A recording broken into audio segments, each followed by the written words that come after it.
아니 근데 이 사람이 판사였던 거 맞아요? 저는 그 미친 여자 아니에요 이거? 자, 그리고 다음 이제 아까 잠깐 우리가 언급했습니다만은 베네수엘라 대통령의 납치 사태, 뭐 납치라고 규정하는 게 맞을 것 같습니다. 이 문제 가지고 로이터 통신에서는 이제 대놓고 이제 거의 뭐 전쟁의 시작, 그러니까 미국이 베네수엘라 대통령을 이렇게 군사 작전을 통해서 데리고 가버리면은 중국이 대만을 침공해도 말할 수가 없고 잘못했다고 말할 수가 없고, 그리고 러시아가 우크라이나를 또 재침공을 해가지고 이 전쟁을 다시 불붙여도 할 말이 없는 이런 상황이 연쇄적으로 일어나는 거 아니냐, 이런 우려를 로이터 통신이 지금 하고 있습니다. 그리고 아까 이상훈 기자님 말씀하셨다시피 중국은 베네수엘라, 제가 처음 알았는데 원유 매장량 1위더만요 베네수엘라가. 아마 전 세계의 그 투자 처로는 17% 보유국이라서 따로도 많이 받고, 그래서 아마 중국에서도 큰 투자를 했던 걸로 그렇죠. 예, 알고 있습니다. 이 원유를 원래 근데 베네수엘라 원유가 좀 찐득찐득하대. 그래서 불순물도 많고 이래가지고 이걸 처리하는 과정에서 오염도 심하고 이래가지고 번거롭긴 하네요. 지금 기름 시장에 석유 시장의 1%밖에 안 된대요 점유율이. 예, 맞습니다. 근데 이제 매장량은 무지하게 많으니까 신규로 투자를 많이 하면은 새로운 석유 밭이 되지 않을까, 그런 생각에 여러 이제 큰 국가들이 투자를 하고 있는 상황에서 미국이 낼놈 이제 요거를 갖다가 원래 지금 국유 산업으로 이제 묶여 있는데 요거를 갖다가 이제 대통령을 축출하고 국유로 하지 마. 이제는 그냥 민간 기업이 석유 회사를 운영할 수 있도록 해. 왜? 들어간다고 하더라고요. 미국 네. 기업이 다 들어갔을 거야라고 그렇죠. 발표를 했어요. 예, 왜 그러니까 이렇게 빨라요, 근데? 그러니까 뭐 그냥 마음에 안 들면은 바로 쳐가지고 대통령도 잡아와 버리고 명분은 뭐 마약 테러입니다. 마약 테러, 그죠? 마약국으로 아예 지정하는 발언들을 네. 트럼프가 했죠. 예. 근데 저는 의문이 드는 게 그 트럼프의 일생의 소원이 지금 돈도 많고 미국 대통령도 이제 이뤘는데 마지막 소원이 이제 노벨 평화상 아닙니까? 근데 노벨 평화상하고 이거 지금 좀 충돌하는 거 아닙니까? 저는 함 교수님 나오신 김에 정말 궁금하고 네. 여쭤보고 싶은 부분이 있었는데 제가 잘 몰라요. 왜 긴장하고 그래요? 젤렌스키의 경우에는 네. 본인이 베네수엘라 쪽하고 훨씬 더 공감대가 네. 많이, 감정이입도 많이 되는 국가의 수장인데 왜 이번에 침략당한 부분에 있어서 미국에 대한 비판이 아니라 베네수엘라에 대해서 비판적인 입장을 냈을까? 누가요? 누가? 젤렌스키가. 젤렌스키가요? 예, 본인들도 침략 당할 수 있는 입장에 처해 있기 때문에 같은 입장의 국가들끼리는 비교적 같은 입장을 내는 게 맞다고 저는 보거든요.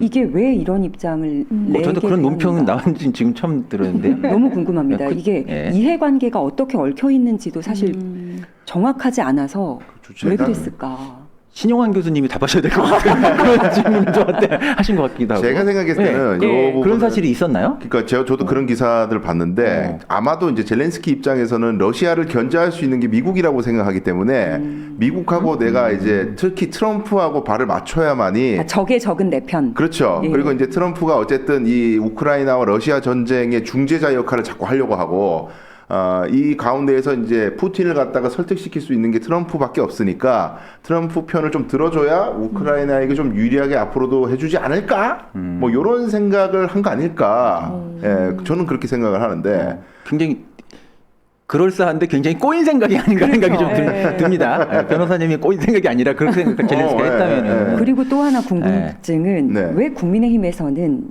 전체 당 논평을 통해서 한국도 이렇게 나가다가는 베네수엘라처럼 될 수 있으니 아이고. 참. 조심하라라는 왜 공포 마케팅을 굳이 네. 이 타이밍에 그러니까 내보냈을까? 또 그건 굉장히 궁금합니다. 뻔한 악의적인 거라고 생각하는데, 그러니까 지금 국민의힘이 지금 상황에서 이제 지지도 받지 못하고 거의 쪼그라드는 상황에서 유일하게 이거 뭔가를 탈환할 수 있는 그 방법이 그 해외에 트럼프를 통해 가지고 이재명 정부를 좀 흔들거나 또 좀 강력하게 얘기하면은 그 정권을 전복시키려고 하는 그런 식의 어떤 생각까지 있다고 봐요, 저는. 그 나경원 씨가 그 논평 네, 뭐라고 맞습니다. 얘기하는 걸 보게 네, 네. 되면 우리가 뭐 베네수엘라하고 비슷한 어떤 상황이다. 네. 그러니까 뭐 우리 대통령 잡아가라. 약간 맞습니다. 이런 식의 이제 암시를 하는 건데 거의 뭐 이거 나라 망하라고 하는 그 정당이죠. 진짜. 바로 이어서 그 우리 전 대변인님이 말씀하신 부분 내란당의 반응에 대해서 네. 일단은 우리가 기사를 한번 볼게요. 끔찍한 반응이에요 이게 진짜. 자, 어떻게 이런 말을 하죠? 그러니까요. 국민의힘 네. 대한민국 베네수엘라의 길 가지 말아야 황당 논평. 자, 내용을 한번 봐야 되겠습니다. 도대체 뭔 헛소리인가? 자, 대한민국이 베네수엘라 같은 길을 갈 수 있다. 라고 했는데요. 자, 무슨 얘기인가 하니? 네, 국민의힘이 미국의 마두로 축출을 두고 베네수엘라의 포퓰리즘 때문이라고 평했습니다. 야, 그러면서 남의 나라 이야기가 아니다. 우리도 베네수엘라처럼 될 수 있다. 아, 이재명 대통령이 포퓰리즘이라고 전제하고 네. 이재명도 마두로처럼 축출될 수 있으니까 조심해라. 이게 우리가 그 얘기 있잖아요. 예. 그 항공모함이 와가지고 윤석열을 구해줄 것이다. 그런 거죠. 거기서 더 나아가지고 트럼프가 와서 이재명 대통령을 축출할 것이다. 네, 그게 이제 망상을 부정선거 하고 세력들이 계속 얘기하는 거거든요. 이게 한강 유람선도 걸려서 자빠지는 한강에 항공모함이 들어와가지고 윤석열을 풀어준다 뭐 이런 얘기인데 지금 이제 미국 네. 같은 데는 보게 되면은 그 미국에서 누구였죠? 무슨 뭐 교수했다고 하는 기독교 학교에 교수했던 사람이 왔었잖아요. 고든창인가? 극우 그렇던 했던 사람. 부정선거론. 근데 그런 사람들이 그 미국에 있는 그 뭐 교수들이나 친구들 얘기를 들어보면은 트럼프하고 굉장히 가까운 어떤 관계 속에서 그 세력이 좀 연결이 돼가지고 한국의 이제 이재명 정부에 대한 굉장히 해코지를 하는 그런 정보 같은 걸 많이 흘리고 그 사람 약간 좀 우리가 무슨 짓을 할지 잘 모르는 사람이잖아요. 트럼프라는 사람이 어제 했던 얘기하고 오늘 얘기 그렇죠. 다르니까 그거에 굉장히 많은 것을 기대를 하면서 유일하게 이 정권을 지금 몰락시킬 수 있는 길은 그 외부의 힘을 통해 가지고 이 정권을 뭔가 흔들 수 있는 그것밖에 없다 그런 생각을 지금 이미 하고 있는 거예요. 그래서 그렇죠. 이 상황도 보게 되면 이제 이 친중 문제 같은 경우도 우리 외교가 가지고 있는 중국과의 어떤 그런 좀 유대 관계 이런 것들도 보면 이 베네수엘라 사건이 이게 뭐 미국이 단순히 어떤 석유 약탈만 하는 그런 문제가 아니고 중국이 가장 값싼 그 대량 원유를 수입하는 나라가 베네수엘라이기 때문에 중국의 에너지원을 끊는 게 제일 핵심이잖아요.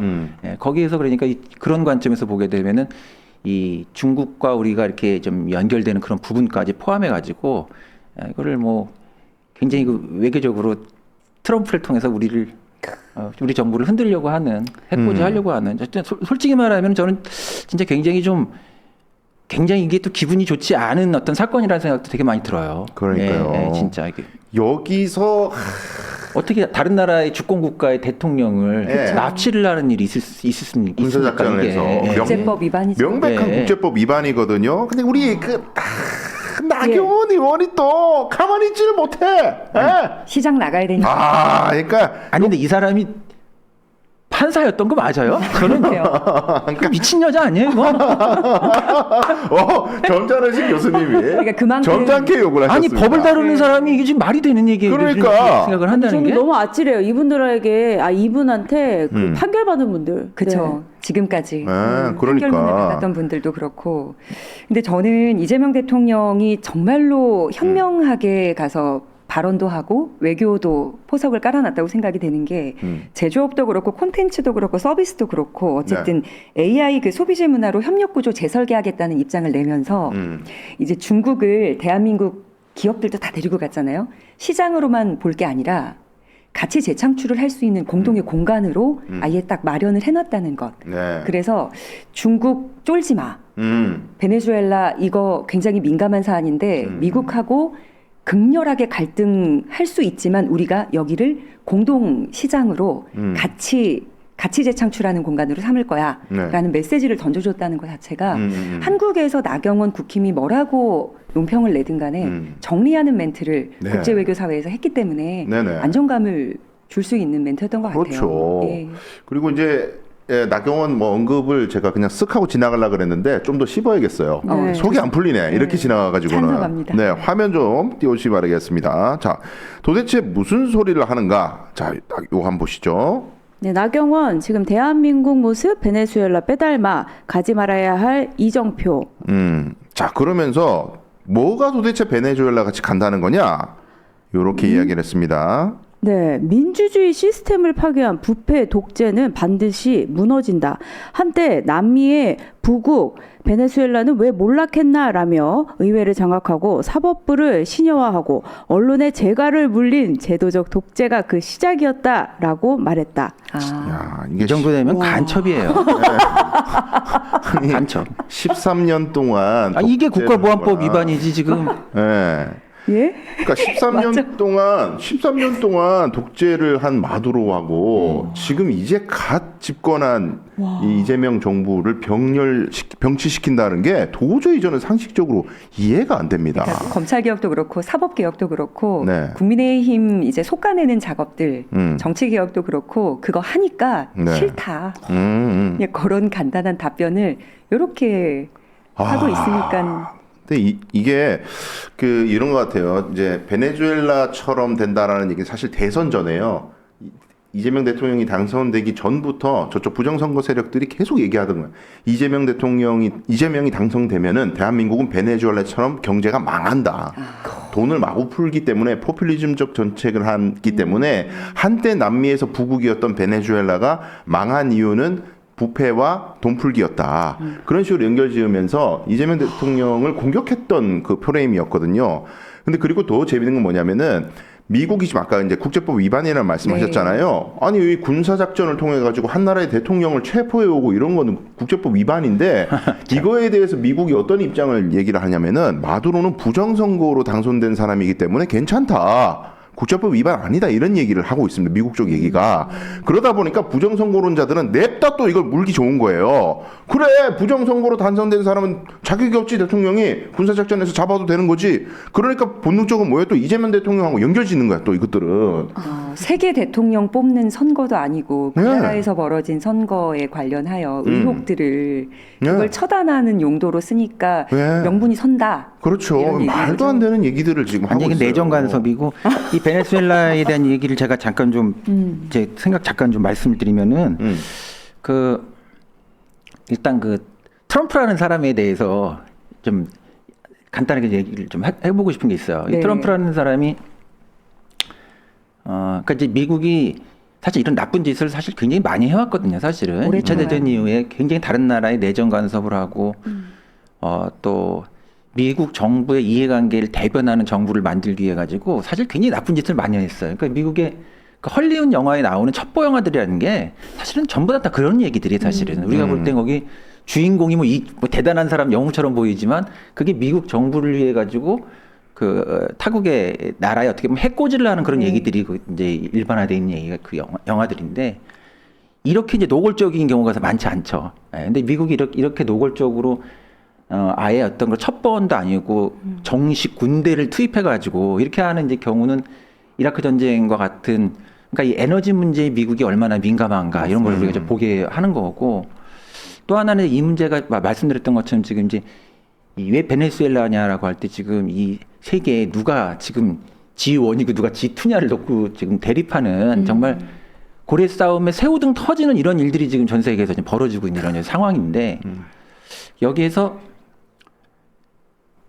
이 한국이라는 나라가 지금 참 어렵습니다. 이게 지금 그 위치가 그죠? 과거에 우리도 겪었던 일들이기 때문에 더 그런 것 같아요. 근데 이제 중국이라는 나라는 우리가 역사적으로 굉장히 오래된 우리하고 유대가 사실 기본적으로 있을 수밖에 없는 나라거든요. 또 중국이라는 나라가 어떨 때는 보면 한족이 이렇게 정권을 잡기도 하고 중국에서 오랑캐라고 얘기하는 주변 이제 민족들이 뭐 그걸 장악하면 또 거기에 따라 가지고 휘둘리고 이렇게 되는 게 우리하고 중국의 관계인데 또 한편으로는 이제 미국과 우리 현대에서는 또 미국하고의 관계가 되게 있고 그래서 제가 이 아침에 이제 아침에 이런 일이 있다는 거 아침에 보고서 너무 놀래가지고 너무 좀 별 이상한 상상이 다 되더라고요. 야 이런 뭐 이거 그러면서 이제 제가 갑자기 이제 문학 비평을 하니까 이런 게 좀 떠올랐어요. 이게 좀 영국의 시인 중에서 존 키츠라는 사람이 있는데 이 사람이 뭐 25살 살다가 죽었어요. 오래 살지도 못했어요. 근데 짧게 시를 쓰다가 죽었는데 이제 영국에서는 셰익스피어처럼 취급당하는 대단한 작가거든요. 근데 이 작가가 문자 잠깐 쓰겠습니다. 네거티브 캐퍼빌리티라는 말을 써요. 그러니까 이제 거기서 네거티브라는 게 부정이라는 게 아니고 소극적 수용력이라고 그걸 이렇게 번역하는 말인데 시를 쓸 때 우리는 어떻게 시를 쓰냐 하면은 시는 침묵이 많잖아요. 네. 할 말이 많아도 말을 하는 것이 시의 힘이 아니고 할 말이 있어도 그것을 참는 것이 시의 힘이라고 얘기하거든요. 네. 그렇기 때문에 함축도 생기고 시의 침묵도 생기는 거예요. 근데 이 지금 대한민국이라는 나라가 미국에 대한 어떤 그냥 전적인 그 편을 들 수도 없고 중국이라는 나라에 대한 전적인 편을 들 수도 없고 그렇다고 해서 상호 기분 나쁜 일이 있어도 거기서 뭔가 표현을 할 수가 없는 거야. 그러니까 그야말로 이 네거티브 캐퍼빌리티라고 하는 걸 지금 유지하는 그 힘이 있잖아요. 네. 뭐 도덕적으로 뭔가를 뭐 이렇게 친하다고 표명할 수도 없고 아까 대만 같은 것도 마찬가지죠. 네. 또 적대적인 것을 이렇게 탁 표명해가지고 그 말을 하는 거는 그 쉽지만 그 다음에 감당해야 될 그게 많기 때문에 이런 상황 속에서 그런 시적인 수용력 같은 것들이 이 정치적으로 지금 훈련돼야 되는 그런 사회라는 생각이 참 많이 들었어요. 다행히도 이재명 대통령이 그거를 좀 할 수 있는 사람 같다는 생각이 드는 게 참 이게 지금 하늘이 도왔다는 생각도 좀 들어요. 네. 그러다 보니까 근데 이 베네수엘라 침공에 대해서는 미국 내에서도 난립니다. 특히 이제 보수 정당 안에서도 공화당 안에서도 굉장히 지금 갑론을박이 심해요. 왜냐하면 그동안 얘기했던 거하고 다르거든.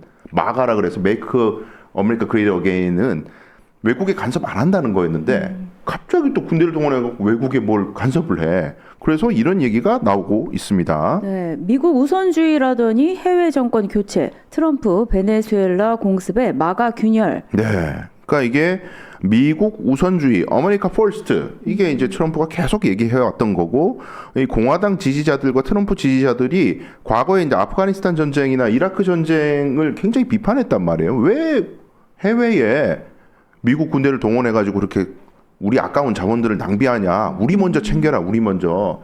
외국에 간섭하지 말고 국제경찰 역할 하지 말고 이제는 우리한테만 관심을 돌려라. 세계 문제에 끼지 마. 이제 그런 무한 이기주의를 기반으로 하고 있는데 갑자기 베네수엘라 대통령을 잡아가지고 처벌하겠다고 군사작전을 하고 이러니까 물론 뭐 배경에는 이제 석유라는 뭐 이권이 있겠습니다만은 어쨌든 이제 공화당 지지자들은 굉장히 싫어하는 것 이게 왜 미국을 기시감이 있죠. 윤석열이 당시 대통령이었던 시절에 네. 아마 국힘 내부나 내각하고 소통 없이 본인이 하고자 하는 대로 혹은 내 배우자와 아니면 장모 혹은 처가 경제 공동체로 함께 있었던 사람들의 이득을 위해서 움직였던 네. 자기 보신을 위해서 움직였던 사람이기 때문에 그렇죠. 이 기시감이 미국에 그대로 투영되면 우리 국힘 쪽 사람들이 윤석열을 뜨거운 감자처럼 여기듯이 네. 저쪽 공화당도 트럼프를 그렇게 여기지 않나. 그럼 곧 그의 미래가 어떻게 결정이 날 것인가를 우리는 겪어본 국민들로서 네. 생각해 볼 수 있죠. 우리 윤석열 씨도 보면은 우리 그 보수 정당의 역사에서도 보면 이 사람 괴물같이 갑자기 등장한 사람이거든요. 근데 이제 사실 트럼프 같은 사람도 미국 공화당에 네. 이 사람이 뭐 원래 있었던 그런 줄이었던 사람도 아니고 느닷없는 사람이라는 점에서 두 사람이 좀 비슷해요. 그래서 이 사람들이 어떻게 보면 그 정치인이라기보다는 반정치를 하는 사람들이고 그래서 이게 지금 이런 방식으로 이제 노골적인 이런 행위를 계속 하게 되면은 이제 미국이라는 나라가 이제 힘이 세긴 하지만 이렇게 그냥 막무가내로 뭔가 하는 게 아니라 어떤 그 도덕적 정당성이라고 하는 것들을 기본적으로 포장해야만 국제 정치도 유지를 할 수 있기 때문에 그런 걸 이제 우리 헤게몬이라고 그러는데 네. 헤게몬이라고 하는 게 그냥 어떤 힘만 있는 것이 아니라 도덕적 정당성, 동의에서 움직이는 어떤 그 맞습니다. 패권을 얘기하는 것이거든요. 근데 윤석열 씨가 이런 뭐 힘은 막 그냥 휘둘렀는지 모르지만 이런 결국 헤게모니에 의한 통치를 하지 못한 거예요. 근데 트럼프 역시 이게 헤게모니에 의한 통치가 아니거든요. 그러니까 국제 질서를 이렇게 노골적으로 완전히 그냥 지금 유엔이라고 하는 게 무슨 의미가 있습니까? 이렇게 해버리면. 무용지물처럼 네, 그냥 뭐 그렇죠. 언제든지 뭐 무슨 일이 일어날지 모를 정도 이렇게 만들어버렸기 때문에 저는 이게 미국이라고 하는 국가가 완전히 그 쇠퇴하는 어떤 그 징후라고 저는 봐요, 이걸 사실은. 그렇습니다. 네. 그래서 이 순간 또 갑자기 이제 긴장한 친구가 한 명 있거든요. 굉장히 쫄아 있는 친구가 누굴까요? 있습니다. 어디죠? 바로 예. 이 친구입니다. 그럴 수 있겠네요. 네, 김정은 핵전쟁 억제력 고도화 필요성 다단한 국제사변이 설명. 우리 연합뉴스가 타이틀을 이제 함축은 잘했는데 이렇게 해놓으면 뭔 맥락인지 알 수가 없습니다. 그러게 읽으면서도 잘 모르겠네요. 뭔 소리야? 도대체 문장을 어떻게 쓰는 거지? 아이고, 뭐? 조금 더 분발해 주시기 바라겠고요. 어떤 내용이냐면은 자 북한이 미사일을 오일? 쐈죠. 네. 미사일을 쐈단 말이에요. 이거 미사일 쏠 때는 이제 쫄았을 때 주로 잘 쏘는데 이제 강아지들이 집 근처에 어떤 낯선 이가 오면 짖지 않습니까? 맞습니다. 방어적 공격성이라고 합니다. 왈왈 이런 거거든요. 근데 이제 뭐냐 하면은 여기 뒤에 보면은 자 이렇게 나와 있어요. 네, 숨길 것 없이 우리의 이 같은 활동은 명백히 핵전쟁 억제력을 점진적으로 고도화하자는 데 있다고 말했습니다. 정은이가 갑자기 이렇게 어려운 문자를 쓰는데 어쨌든 우리는 핵무기 계속 개발할 거야. 핵무기 개발해야 될 이유가 바로 여기에 있어. 점진적으로 우린 고도화할 거야. 그러면서 왜 그런가는 이렇게 설명합니다. 그것이 왜 필요한가는 최근의 지정학적 위기와 다단한 국제적 사변들이 설명해주고 있다고 강조했습니다. 네, 여기서 다단한 국제적 사변 안에 베네수엘라 대통령이 잡혀간 나도 혹시 잡혀가는 거 아니야? 난 안 돼. 그렇죠. 대만도 보고 베네수엘라도 보고 다 봐왔지만 네. 그들의 지금 현 상태가 위태롭기 때문에 그렇습니다. 나는 달라. 존재감을 좀 드러내는 것 같은데 그렇게 될수록 그 카테고리 안에 묶이죠. 그렇습니다. 예. 그리고 본인 생각에 베네수엘라가 핵이 있었다면 이렇게 할 수 있겠는가? 역시 나를 지켜줄 건 핵밖에 없어. 이제 이런 시각을 드러내고 있는 것인데 트럼프가 북한의 그 비핵화 관련해 가지고 자기가 이제 이걸 다 중재를 해서 노벨 평화상으로 가는 어떤 길목에 딱 자기를 놓으려 그랬거든요. 근데 베네수엘라 침공으로 인해 가지고 그것도 뭐 어떻게 이상하게 흘러갈 것 같아요. 북한 핵 문제가 사실 이번 이제 우리 정부와 중국과의 정상회담 이후에 연쇄적으로 회담이 일어나면서 뭔가 전환점 맞이하는 게 아닐까 이런 기대는 사실 있었는데 별안간 베네수엘라 사태로 인해 가지고 그것도 우리 예상하고 다르게 갈 수도 있을 것 같아요. 네. 근데 트럼프가 김정은 만나고 싶어 하는 마음을 계속 그렇죠. 드러냈었잖아요. 네. 이번 기회에 음. 2026년에는 만날 수 있지 않을까 라는 오히려? 생각도 듭니다. 예, 왜냐하면 너무 센 국가하고 G1 내에서 본인들은 내려올 생각이 없는 미국의 경우에는 표면적으로는 강력해 보일지 몰라도 네. 이미 손절하고 있는 국가들, 그 국가 안에서도 미국 안에서도 트럼프를 손절하고 있는 세력들이 있기 때문에 다급해질수록 주변에 검토 없이 연대를 형성하게 되잖아요. 그래서 내부에서는 동의를 못 얻어도 네. 김정은하고는 만나게 될 것 같습니다. 그렇죠. 예. 그리고 김정은 입장에서는 또 북한, 미국 이렇게 협상할 때 베네수엘라 사례를 보면 이거 트럼프 말 안 들었다 하는 내가 또 같은 꼴을 당할 수도 있겠는걸이라고 약간 걱정이 되면 또 그걸 협상의 지렛대로 혹시 트럼프가 사용할 수도 있을 것 같으나 그렇지만 이제 그 전쟁이라는 거는 뭐가 됐든 어떤 이유가 됐든 뭐 막아야 되는 거라서 참 하여튼 트럼프는 참 골치 아픈 인간이네요. 예측을 못하게 해 도대체 국제 정세를.